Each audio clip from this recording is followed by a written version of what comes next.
қыз баланың жүрегі нәзік болады. Ол ұмыта алмайды еш нәрсе. Мен ол туралы айтқам, үлкен сөйтсем, біздің қоғамдағы үлкен жара екен.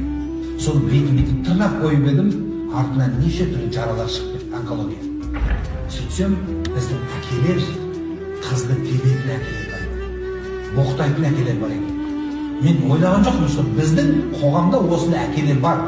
Бұлды да ұруға болмайды, бірақ ол еркек қой бәрі. Қызды тебетін әкелер бар екен.